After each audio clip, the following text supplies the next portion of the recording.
This one kind of made me laugh just because it was so like shocking or whatever. But the title is "The Blind Guy I Started Dating Is Mean to Me." She's 23.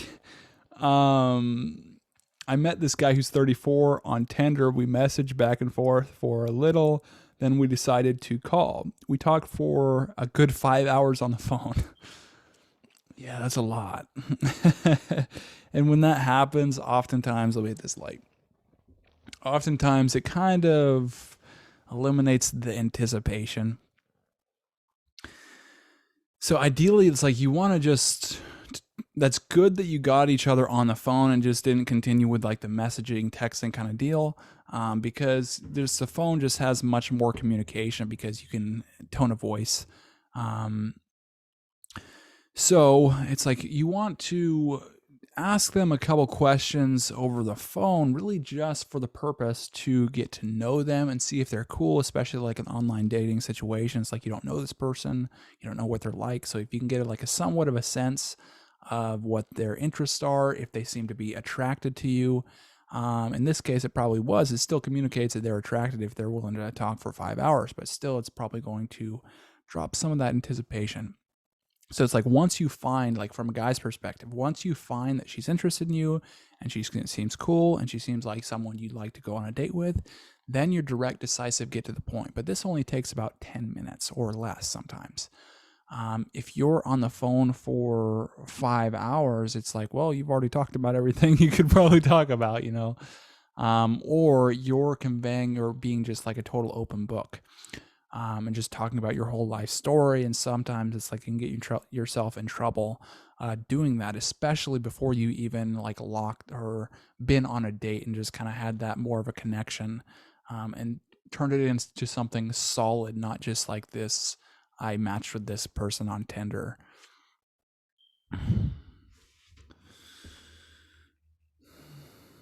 Then we decided to hang out. He assured me he would pay for everything, including the gas. It's like I don't know why he's disclosing that up front. Um,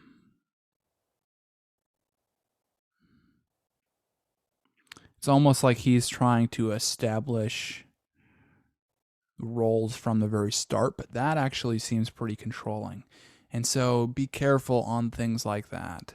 That would be kind of just like a heads up. He started opening up to me after about 2 days of talking. So now he's like expressing his whole life story.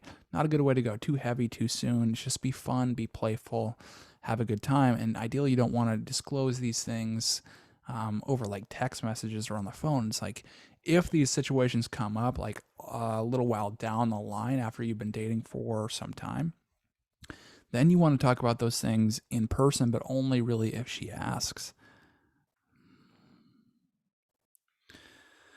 After 2 days of talking, and then I decided to open up to him, and he made really ignorant remarks about the domestic abuse I went through. It's like, oh, geez. So it's like you two of you haven't even been together yet, and you're talking about all your baggage and everything you've been through. It's just how fun is that? It's not. And yeah, and it's often not interpreted. There's so many variables in communicating over just like texting or even phone calls compared to in person. So these types of things, you must talk about them in person. But even then, again, put it off for a while. It's like just focus on having fun. Don't complicate this whole situation. I honestly was deciding to not meet him. Yeah, he's talking. Boom, that's what happens. It's like when you get into this kind of stuff, you talk yourself out of dating or getting to the date that you've already set. So it's like sales. It's like if you've sold somebody and they're like, yep, let's buy it. I'm ready to sign. You don't keep selling them and selling, oh, well, this. And actually, it's like compared to this model and this model, it's like, oh, well, what's that model? And then they're off the topic. They're off the close. It's done. And so it's like you oversell them. It's like the same situation. You don't want to oversell somebody once you have a set definite date. It's like, man, that's the outcome you wanted, was getting them on a date and having fun with that person, because it's like that's the whole point.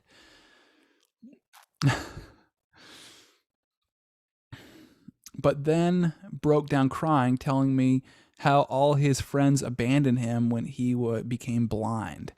And so now he's doing this like pity. Yeah. He's trying to negotiate. His negotiation standpoint and strategy is pity, and that is a very ineffective way to go. Yeah, it sucks that you went blind. But it's like using that as a pity thing to negotiate girls to go out with you. That's not a good approach, man. It's like you have to own that. So it's like if you own that you're blind, it's like shit. That happened to me, but geez, I mean, look at what this happened. It's like now that I'm blind, it's like, well, now I have to focus on things so much more deeply, whereas I didn't before. It's like when I had my sight, I could just kind of go about my life, but now I have to take things slower, and it gives me a whole new perspective on life. And with that new perspective came, so many different insights that, most people in the world just don't get. And I'm so blessed to have that. And, I still experience so much. It's like when I had my eyes and had my sight, it was like, I experience, probably, tens of thousands of things, but still, I still have, maybe half those things. But it's like, I get more out of those experiences because I'm truly grateful. It gave me a sense of morality because it's like, well, man, I lost something that is one of the most highly valued things in the world.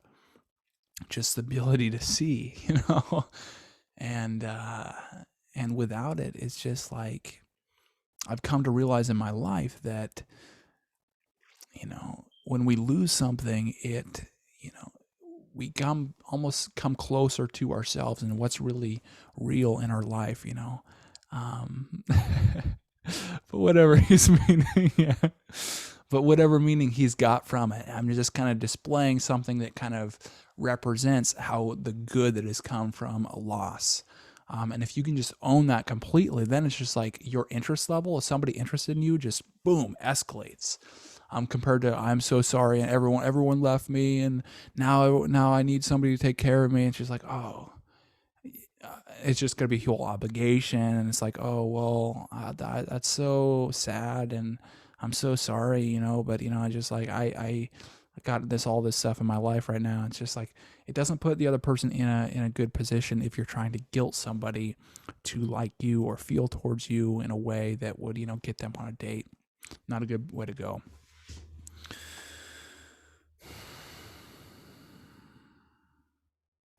But but she did it anyway. So she went on it even though he guilted her into it and she didn't necessarily want to. But it's like she doesn't want to hurt this guy's feelings, and so she does it anyway. So I decided to meet him in person. The first day we went, it went great, and I decided to sleep over. The second date went great. Then we went back to his house. I started talking to him about how I was raped when I was 17 by a neighbor, and he said it was my fault. Jesus.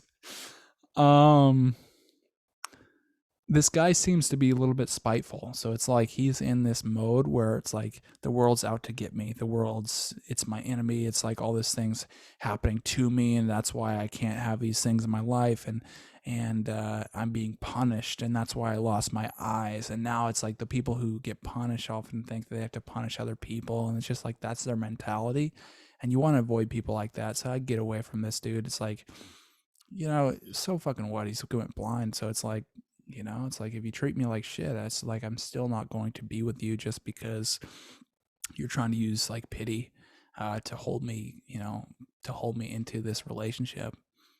No. I was very upset at this, and I told him not to say that to me. Yeah, good for you. He tried to justify that he was right. Yeah, fuck this guy, dude. I constantly told him he was wrong.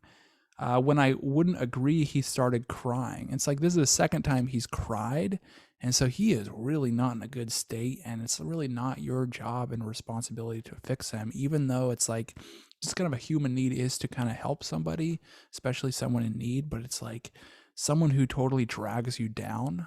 You don't want to be around somebody like that. And somehow I was in the wrong. I like him, but I don't want someone to abuse me like this, blind or not blind, exactly.